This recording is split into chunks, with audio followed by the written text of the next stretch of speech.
La gestion de travail-famille, elle repose beaucoup sur le travail en équipe avec sa propre famille. Il faut que tout le monde dans la famille y croit et nous aide et nous accompagne là-dedans. Bonjour Linda, comment vas-tu aujourd'hui? Bonjour, très bien, merci. Très content de pouvoir discuter avec toi. C'est un plaisir partagé. Linda, tu as commencé chez KPMG en tant que directrice, puis tu as évolué à un poste exécutif, le poste d'associé. On voit beaucoup de femmes au niveau de direction, mais on en voit moins au niveau exécutif. Comment as-tu vécu cette transition? Avais-tu des obstacles? Raconte-moi ton expérience. Moi, j'ai passé 4 ans au niveau directrice principale. Dès que j'ai été nommée directrice principale, on m'a annoncé que j'allais devenir associée dans 4 ans. Donc, c'est une belle promesse. C'était vraiment, on me voyait dans ce rôle-là. On me voyait dans ce rôle pendant que moi, je ne me voyais pas encore. Parce que ce n'est pas un métier que je connaissais. Mais ce qui est particulier aussi, je pense, dans mon parcours, c'est que ça a coïncidé avec le fait que j'arrivais au moment de ma vie où je commençais à penser à avoir des enfants. Donc, j'ai eu mon premier enfant pendant cette période-là où j'étais dans le parcours pour le partnership. Puis c'est un parcours, on le sait, vraiment, on doit faire ses preuves, il y a des résultats qui sont attendus. Je me suis quand même posé beaucoup de questions à cette époque-là. Est-ce que c'est des projets qui sont compatibles? Et c'est là que j'avais rejoint l'association des femmes en finance et j'ai vu d'autres femmes associées dans des grands cabinets qui avaient des enfants, puis que ça avait l'air de marcher. Puis j'ai eu beaucoup d'encouragement. J'ai eu aussi beaucoup de formation. J'ai assisté à des activités où j'ai eu des outils pour pouvoir m'aider à passer à travers cette période-là et de surtout réussir mon défi.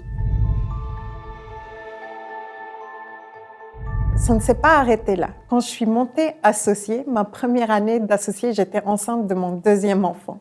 Aussi. Et la première année d'associée, c'est aussi une année très charnière parce que c'est une année où on doit faire ses preuves. On a été nommé, donc il y a des résultats qui sont attendus. Comment on fait, par exemple, du développement d'affaires alors que tout le monde sait que dans un moment, on va s'absenter pour un congé de maternité. Et c'est toutes des questions que j'ai dû y répondre un peu par moi-même, parce que même ma coach, qui avait vraiment plusieurs années, 20 ans, 25 ans d'expérience en coaching d'exécutif, elle n'avait jamais coaché quelqu'un qui venait de monter dans un poste comme ça, puis qui attendait un enfant. Donc on le voit, c'est vraiment... C'est l'évolution dans les dernières années. On voit de plus en plus de femmes qui montent dans des postes exécutifs, dans la période assez jeune quand même, puis ça coïncide avec la période qu'elles ont des enfants. Donc ça a été un apprentissage sur le terrain.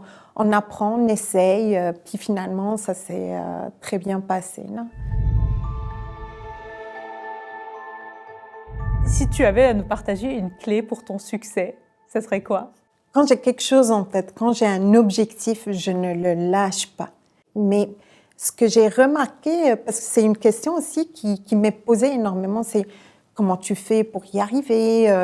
Puis en faisant un peu une rétrospective là-dessus, ce que j'ai remarqué, c'est aussi le fait de communiquer mes objectifs. Parce que quand je les communique à d'autres personnes, puis ils deviennent un peu publics dans mon entourage, il est très difficile de rebrousser chemin, là, parce que les gens, ils te disent « Puis, t'en es où dans ton objectif? Puis, est-ce que tu penses que tu peux encore l'atteindre? » Puis ici, je peux faire un parallèle, c'est comme courir un peu un marathon. On peut toujours se dire « Ah, j'aimerais ça commencer à courir, ça serait le fun si je peux courir. » Mais si on s'inscrit à un demi-marathon à une date fixe, il faut commencer un entraînement, on se donne les moyens.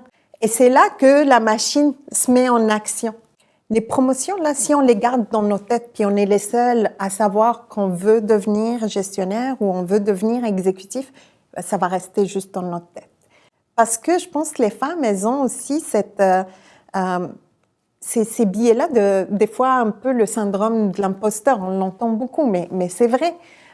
Nous, les femmes, on attend énormément de vraiment avoir tous les critères possibles, imaginables pour se qualifier à un poste avant de postuler ou demander une promotion. Mais ce n'est pas comme ça que ça marche. Il faut déjà, en préparation, même si on n'a pas tous les critères, commencer à dire que ça nous intéresse, qu'est-ce que je pourrais faire de plus, est-ce que je peux me qualifier même si, puis travailler sur tel aspect plus tard. Puis plus on le communique, plus on le dit, plus on y croit et notre entourage y croit également. Est-ce que tu penses qu'il y a des obstacles que les femmes, surtout, se posent elles-mêmes? J'ai découvert vraiment que des fois, on est notre propre frein. Puis à plusieurs niveaux, en fait. C'est que déjà, on attend qu'on reconnaisse notre valeur. On ne la promouvoit pas. On se met une pression incroyable d'être parfaite, d'être irréprochable. Et on attend qu'on vienne nous chercher pour accéder à des postes parce qu'on se dit, un jour, quelqu'un va voir que je le mérite, puis il va me le proposer. Et ça, j'ai appris non. Il faut courir après, il faut le dire, il faut pousser. Mais celle qui m'a le plus, je pense, surprise, et je ne me rendais pas compte, c'est comment on intervient. C'est quoi la posture dans des rencontres. Et ça fait la différence entre le niveau peut-être de gestion, dans lequel beaucoup de femmes sont là, elles sont efficaces, elles sont reconnues, elles font un excellent travail, et le niveau un peu plus exécutif.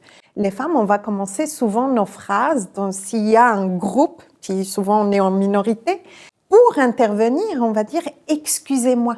On s'excuse. Déjà, en partant, on n'est pas dans une posture Parfois, exécutive. c'est le double, c'est « désolé, excusez-moi ». Désolé, excusez-moi, puis on va enchaîner, puis même physiquement, on si fait... je peux me permettre, puis on a le droit, autant que tout le monde, de dire notre opinion. Donc, déjà, juste les tournures de phrases. Comment on s'adresse à une audience, comment on se tient, comment on s'exprime, ça peut être déterminant dans des rôles exécutifs. Peut-être, Lina, parlons un peu des outils que tu as en place pour arriver à ces postes exécutifs-là. C'est tes implications dans la FFQ ou d'autres organisations où tu as justement un rôle de bénévole ou un rôle de participante à plusieurs conférences, des webinaires, etc. Ça t'apporte quoi, ces implications comme ça? Quand on s'engage puis qu'on est volontaire dans le cadre des associations, ça nous apporte aussi beaucoup. Là, on est vraiment dans des situations où on côtoie d'autres femmes pour organiser quelque chose ou construire quelque chose ou parce qu'on milite pour une cause.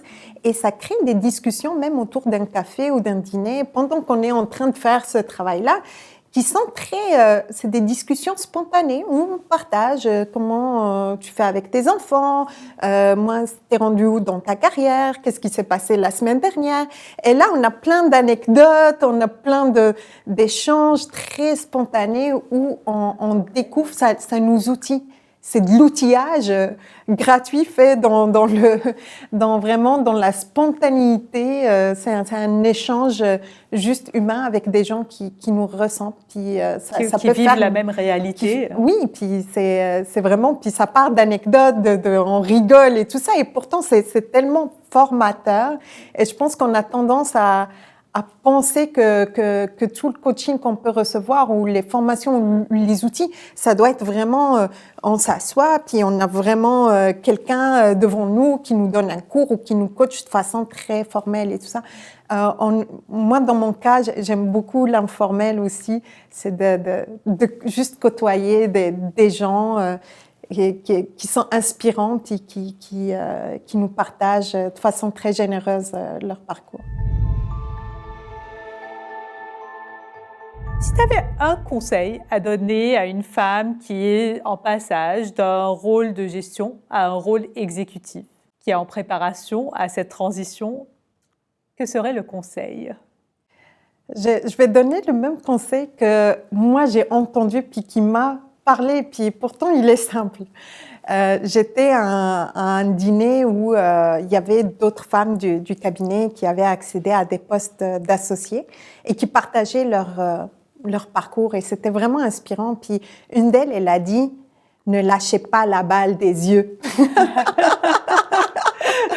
Donc, c'est vraiment ça, c'est que il faut se focaliser parce qu'on peut tellement, on a un objectif, on veut monter, il faut se donner les moyens et c'est pas facile. C'est absolument pas facile. On peut être très fatigué, on peut être découragé, mais c'est juste pousser le plus qu'on peut et y croire. Surtout y croire. Puis, une fois qu'on est rendu, là, ça fait du bien. Alors, c'est pas facile, mais c'est possible. C'est possible, c'est ça. Mais rien n'est facile, ça, c'est ça. Merci beaucoup, Linda, d'avoir partagé ce moment avec moi, avec nous. Un parcours vraiment impressionnant. Vraiment, tu nous donnes de l'énergie pour poursuivre nos efforts. Je te remercie vraiment. Merci, c'est un plaisir à partager. Très agréable. Nous vous invitons à poursuivre cette discussion dans notre balado qui abordera les meilleures pratiques d'une bonne gestionnaire. Linda Elgordaf s'entretiendra avec Geneviève Pellerin-Lemonde, première directrice analytique chez PSP Investissement. Une occasion d'approfondir nos connaissances sur les enjeux touchant les femmes gestionnaires et sur les outils que celles-ci mettent en place pour exceller. Nos invités témoigneront leur implication dans les comités de la FFQ. Découvrez tous les services de la FFQ sur le site web et abonnez-vous à la liste d'envoi pour ne rien manquer.